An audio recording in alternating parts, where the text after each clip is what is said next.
What's something that's common knowledge in your workplace that will be mind-blowing to the rest of us? Disclaimer, this thread was made 11 years ago. Please use discretion if you decide to follow any advice given in these responses. There's a good chance that it's incredibly outdated by now. With that being said, let's move on to the video. For example, I'm not in law enforcement, but I learned that special units such as SWAT are just normal cops during the day, giving out speeding tickets and breaking up parties, contrary to my imagination where they sat around waiting for a bank robbery to happen. The fajitas at Chili's aren't actually sizzling. They have a sauce called, quote, sizzle sauce that you spray over the hot food so it gives the illusion that it is sizzling. When you have an IV placed, there isn't actually a needle left in your arm. The needle is taken out and a tiny, flexible plastic tube is left in. So many people think that they are walking around with a needle in their arm and are afraid to move it around. Chemistry grad student. Safety regulations happen when EPA inspectors come by, not any time else. Casino dealers are not out to take your money. We live off tips. We want you to win. Strawberries are picked by hand. It sucks. 2/3 of Staples' annual profits occur during the 2 to 4 week period of back-to-school shopping. Technical writer. Lots of people work really hard to write all those electronics manuals that you don't read. Also, manuals are considered legal documents. If a client injures themselves following a set of bad instructions, the company can be held accountable. If you're going to the dentist to get work done, fillings, crowns, etc., and you use cocaine, tell your dentist. Cocaine use, within the 24 hours or even more, plus dental work equals medical emergencies and often death. So, moral of the story, don't do coke and then get a filling. Or just don't do coke in general. I feel like telling people not to do hard drugs is pretty good advice. If you knew just how much money was dumped down the drain in emergency medical services for non-emergent calls and straight up BS, your head would explode. I work in a rural system, and I've seen people burn more money in a year than they would ever make in their entire lives on EMS that they aren't paying for. This is for routine or made-up stuff. I just remembered this from my days as a car salesman, and I have never been happier from being fired from a job than the day my sales manager said, "You're a good guy, but this isn't going to work out." To see how much that used car really is, look for a sticker. Ours were red on the windshield and look for a number. Example, 191-377-499. The first and the last two numbers are the model year. The numbers in the middle is the price that the dealership sets. Anything above that is going to be commission for the salesman. Haggle accordingly. If you make a lane change on the highway and cut close in front of my big rig, you aren't making me mad. You are scaring the crap out of me. Because if you blow a tire or if anything else causes you to sharply lose speed at that moment, I will roll over you like a 40-ton avalanche and they will have to wash you and your children out of the wreckage with a hose. I work as a barista during the school year. One thing that a lot of our customers don't seem to know is that the dark roast coffee actually has the lowest amount of caffeine on the roast spectrum. So many night shift workers will come in right before we close and ask for the darkest roast we have because they need to stay up all night. We always correct them and assure them that our lightest roast has the most caffeine. I think people assume that dark roast has more because it has a stronger coffee taste. So they think that a stronger coffee taste equals more beans used to make it equals more caffeine. Not quite. We used 80 grams of beans, no matter the roast, to make around 2.3 liters of coffee.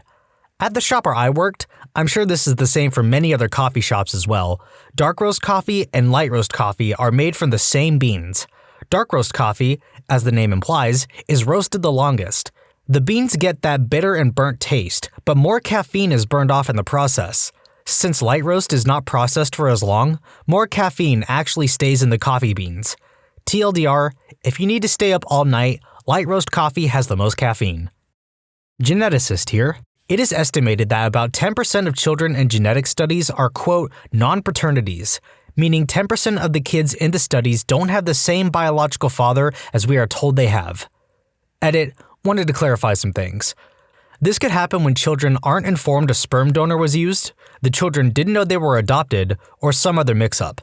The 10% comes from genetic disease studies, not just paternity testing. The 10% figure is often quoted in scientific articles, but some studies have been published which suggest the 10% figure is an overestimate. While it is not possible with current technology to revive large organisms that have been cryogenically frozen, it is entirely possible to revive cells that have been cryopreserved. It gets cooler. We can store cells in a deep freeze state about -200 Celsius and bring them back years later. The cells will thaw, grow, reproduce, and continue on their respective merry ways as if nothing out of the ordinary ever happened. Edit woke up to a bunch of replies, so I'll clarify some of the top questions. Number 1. Why don't the cells burst?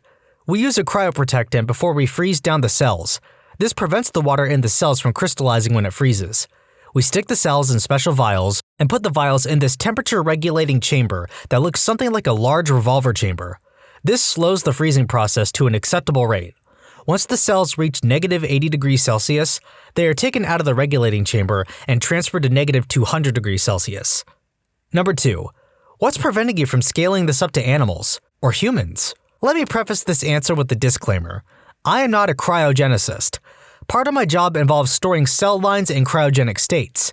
That being said, the biggest obstacle to overcome if we were to revive frozen people would be the brain. Cells don't have brains. Cells don't even have organs. You may argue from high school biology that they have organelles, but that's not the same thing. Cells are essentially macromolecular machines. You can leave your car sitting in the driveway unattended for a couple years, and it will still run when you come back. Might need a jump or an oil change, but the analogy holds. Number 3. What cells are we talking about here? Malignant ones. Various assortments of cancer cell lines. They tend to grow a bit faster than their non-malignant counterparts and, quote, recover from freezing faster, but both malignant and non-malignant cells will recover and grow after freezing. The throttle of go-karts is located just above the motor and can make your cart anywhere from 5 to 10 miles per hour faster. I've worked at multiple retirement homes. The senior citizen residents hook up with each other quite frequently. I work with children.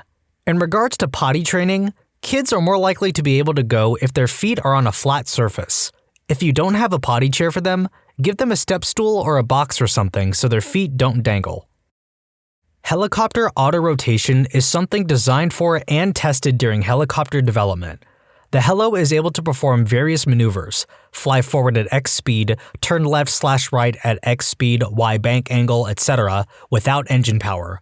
Helicopter pilots routinely practice these, and not just pray the aircraft comes to the ground softly if power is lost.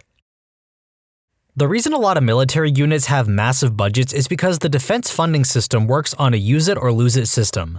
We may not need our full budget one year, but we're a deploying unit that is deploying next year and will need it then.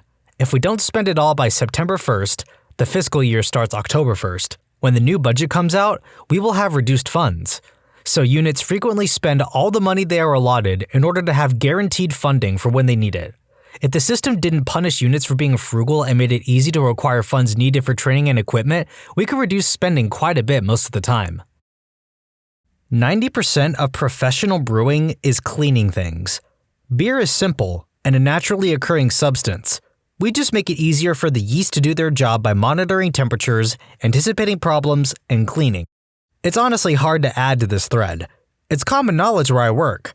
For instance, opening a tank of fermenting beer to, quote, see how it's going will probably make you pass out from CO2 inhalation and, worst case, kill you.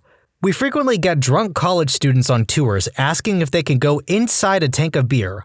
No, you will die. Also, we don't spend all day drinking beer and looking at samples. Mostly, it's lifting heavy stuff, cleaning, getting dirty, moving heavy stuff, and did I mention cleaning? Content warning, animal death. From working at a kennel, a lot of places only have a few sizes for coffins should you want the kennel to bury your deceased pet for you. If your pet is too big to fit one, he/she will be made to fit in it. Working at a few vets, I have no idea how common knowledge this is, but I had no idea until I worked there. But if you see an injured animal on the side of the road that isn't yours, you can bring it into most places and they will treat the animal at no cost to you. If the animal dies, it will also be buried at no cost to you. Good Samaritan laws or something like that. If your animal has gotten into illegal drugs, just tell us. We don't care. Our business is treating your animal appropriately as fast as possible. Just freaking tell us. It will save you money in the long run since we don't need to go through so many wild diagnostic measures, and your poor balls-tripping pet can get its system cleared before anything too bad happens. If your cat is in for treatment and bites one of us and has not had or is overdue for its rabies vaccine, the animal will be contained after the bite, and if it shows symptoms, it will then be euthanized and put down. This is purely personal, but if your pet is at a certain elderly age, 12 plus, and having major issues, please just consider euthanization. The amount of money you'll spend on the insane amount of treatments to keep your pet alive for another few months is not worth it, and the amount of suffering the animal endures from all the treatments is also not worth it. So many animals come in that would really be better off going peacefully into the bright light, but owners just can't let go. It's frustrating to watch. Most private colleges, especially those with high endowments and a considerable amount of prestige, will send a list of each year's applicants to their communications/development office. They'll research the kids and their families and give them a rating based on the potential the kid has to add to the endowment, basically an assessment of family wealth/potential. This is used more to distinguish between the multitude of wealthy kids who apply to such colleges. If you're poor, most schools will see that as added diversity and will help your chances at acceptance. I worked in a cardboard factory for a while, taking huge rolls of paper and gluing/baking them into cardboard sheets, boxes, etc. That warm, delicious smell that comes from your closed takeaway pizza as you drive home, it's mostly not the pizza. It's the sugar, starch, and animal fat in the cardboard and glue. The cardboard factory smelled exactly like takeaway pizza. Former prison guard here. Most inmates do not have access to weights more than 2 to 4 times per month, and only if they've earned it with good behavior. The going rate for cigarettes on the prison black market is $100 a box. If you are willing to go a few years without any friends, and you have about $100 a month of expendable income, depending on your crime, you can go your entire sentence without being in a fight or joining a gang. Non-consensual penetration happens in prison, but it isn't nearly as common as it was 30 years ago. Inmates have an anonymous hotline they can call if they want to report, and now there are cameras almost everywhere except for cells. That's where most penetration happens, and there's not a lot prison guards can do to stop it. 95% of what you see in prison TV shows or movies is creative thinking. Your first day in prison, I do not recommend picking a fight with the biggest, toughest looking guy in prison, or fighting with the first person who's a jerk to you. It won't make you look tough. More likely, you'll just go to SEG for a few weeks before getting kicked out into a new unit, where you'll have to do it all over again. Instead, find out who is in charge of your race. If you're white, it'll probably be Aryan Brotherhood or Peckerwood. Then either join up or ask how much it costs to be protected. This is called paying rent. You won't make any friends paying rent, so plan on reading a lot. If you don't have the money or the desire to be extorted, you can join the gang. I wouldn't recommend this unless you're going to be down for a long time. You'll start out on the bottom of the prison gang hierarchy. After initial training period of working out, you'll be asked to do hits on enemies of the gang. The shot callers will tell you who and when you'll be attacking, and you'll be expected to follow through. The problem with this is that you'll likely be given additional time on your sentence, so if your goal is to get out of prison, this isn't the recommended route. Plus, you'll be required to get gang tattoos, which will make it difficult to live normally after prison, and are often accompanied with hepatitis C, HIV, and tuberculosis. It depends on the state, but guards in the towers are carrying weapons with live ammunition. Prison guards tend to be rednecks with fairly good aim. If you're going to kick someone's butt, don't do it in the yard. If you are perceived by a tower guard as putting someone in a position of substantial bodily harm or risk of life, you will be killed. Perimeter towers are also armed with live ammunition. If you are going to try to escape, your best bet is tunneling out or stealing a guard uniform or impersonating a staff member, etc. Over the fence will probably get you shot, unless you have friends who have bribed the guard in the tower. If you're in for anything inappropriate, you're gonna have a bad time. TLDR, don't go to prison. It sucks. Wendy's actually cracks and cooks a fresh egg every time you order a breakfast sandwich, and the chili does not come out of a can. Yeah, I see you, Wendy. I see you commenting on that Reddit post. You're not fooling anyone, pigtails. Lie to me all you want, but we know that fresh, never frozen beef is a cover-up. What next? You gonna tell us you raise chickens in the back? You have a garden where all your vegetables come from? Does Wendy herself slaughter the cow? I've got my eye on you, pigtails. This war ain't over. And now it's time for the men of Reddit to leave the room because this might make you cross your legs. When a urinary catheter is placed, a tiny balloon is then filled inside the bladder so the catheter stays in place and doesn't, quote, slip out. If a catheter is pulled out before the balloon is deflated, it shreds the urethra and is a bloody mess. Don't ever pull out your catheter. Ever. Update, another fun fact about catheters. For men, it is best for them to be hard. It makes placing the catheter a lot easier. So if a nurse has ever said thank you while placing a catheter in your semi-erect dingling, you know why. Failing a student is absolute agony for most professors. We will often look for any loophole we can find to let you pass the class, because frankly, having to tell you that you're failing is one of the worst things we will have to do for our job all year. We think about you when we turn in our grades, and we torture ourselves about it afterward. Unless your professor is truly a jerkwad, when you fail a class, you have legitimately failed that class. P.S. Grading papers takes a really long time. Coca-Cola employee here. Fun fact, that crisp, sharp smell that Coca-Cola and Diet Coke give off, strictly phosphoric acid. When I worked at AMC, we don't clean the theaters after every movie. We just sweep the popcorn under the seats, try to pick up all the big trash, and put all the armrests down. Cinemark is much more demanding. Every kernel of popcorn must be eliminated. I worked at an optometrist's office for about 2 years and sold glasses. We sold more high-end stuff, but had basically everything. What some people don't realize is that if your prescription is really strong, you should shell out the extra money for the better lens material and maybe for that anti-reflective coating. It will make a huge difference in clarity, especially if you drive at night. If you have a really low prescription, screw it, get the cheap lenses, you won't notice. Also, if you wear contacts, freaking give your eyes a break every now and then. If you wear them from the moment you wake up until right before you go to bed, your eyesight will get way worse way faster. You risk serious infection, and you're kind of suffocating your eyes. Even if you have the kind that you can wear for 30 days straight, you sure as heck better have at least one pair of crappy glasses you can wear if you ever tear a lens into your eye or lose/run out of contacts. Healthcare worker. If we have to phone a patient at home and someone else answers, we are not allowed to identify where we are calling from or why. So, say we need to ring John Q. Citizen and his wife answers. Then we can only say, "May I speak to John Citizen, please?" Wife will ask who it is. Our name. Wife will ask, "Where are you from?" Or, "Why do you need to speak to John?" "I can't discuss that with you. Could you please put John on the phone?" Etc., etc. It causes so many issues. We would love to just say I'm calling about his blood test, but we are legally not allowed to do so. I'm not being obstructionist or rude. Please just suck it up and pass the phone over. When you visit a single page of Amazon.com, or pretty much any large-scale website, no less than 30 computers put the page together. We're talking servers that have sub-millisecond round-trip times between nodes. When they reboot, it takes an hour to refill the cache, so all results from those machines are discarded until 99.9% of the results are instant. At Outback Steakhouse, they will prepare your food however the heck you want.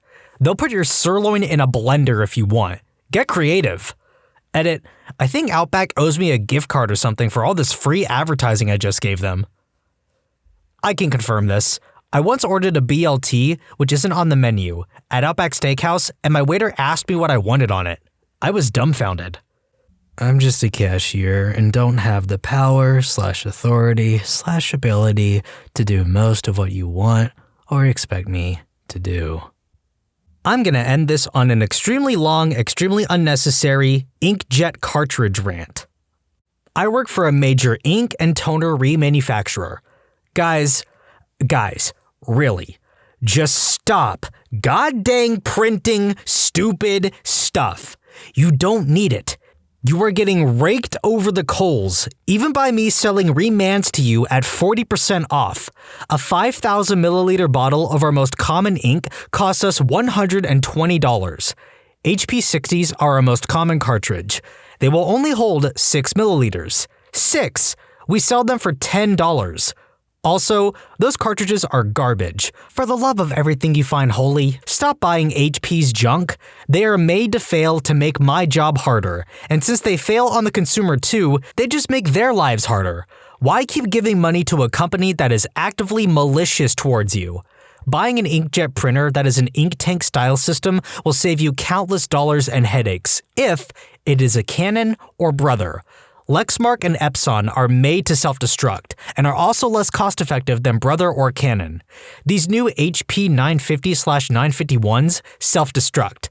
The 564, 920, 940 didn't, but HP made those all to be miserable to operate when using remands. For many integrated printhead carts, or drums in the case of the toners, you pay a premium to replace the printhead each time when you don't need to. HP 21, 27, or 56 carts have a page counter on them of somewhere around 2,200 to 2,500 pages. I've had older 56s stop working for customers due to the page counter before the printhead wore out. My test machine doesn't check the page counter, so it could give me a perfect print, but the actual printer will check the counter. Also, in those 21, 27, 56 cartridges, HP changed the composition of the ink to where it pretty much destroys the printhead. These make my job miserable at times, but I have worked it out to have about an 80% success rate on them now. Lexmark, Epson, and HP, and Kodak, but I'll have self-destructing cartridges. Epson for a while had self-destructing printers. Lexmark also installs a process called LexBCE that makes your print spooler dependent on it. Good luck. Lexmark are the highest cost to operate printers by far, the least reliable / lowest quality, and the most scummy company out of the bunch. Brother are generally the least expensive and have the least issues because they keep things simple. An inexpensive to operate Brother will suit most any home consumer's needs. I am not being paid by Brother. I just like that they are the least crappy to the consumer. Honestly, the only time I recommend something other than Brother is when my customer wants to print photos. Then I recommend a Canon ink tank style system. The current generation are the PGI 225/CLI 226, and they are good little cartridges, and I have sold hundreds, and can count the chip failures on one hand with fingers to spare, and even those shocked me. Now please Canon, don't make me look like a fool. If you can find an old HP printer that took the 45 or 78 cartridges at Goodwill or wherever for cheap, it's probably worth the investment to grab it. Yes, the 60s are quote cheaper, but the 45's OEM are about 35 for 42 milliliters of ink, where the 60s are about 15 for 6 milliliters. You are getting conned hard on quote cheap ink. I'm looking at you too, Kodak. Lexmark and HP send out firmware updates without your knowledge that disable your ability to use aftermarket products that are entirely legal to use. Remands are. Counterfeits are not. I'm sure it mentions it in that EULA you didn't read. My job is far, far more complicated than just shoot some ink into it, no matter what those stupid advertisements from HP claimed. Everything gets electronically tested, cleaned thoroughly, tested again, filed under vacuum, and tested again. Quote, just shooting ink into it works about 1% of the time if the cartridge just ran out of ink. When I tell you I need your empties back to keep up my stock, I mean it. I'm not trying to screw you out of your little Office Max rewards. I need your empties back to do my freaking job. Finally, one of my good friends works at a big box office supply store. Stop grousing to these people about the cost of ink.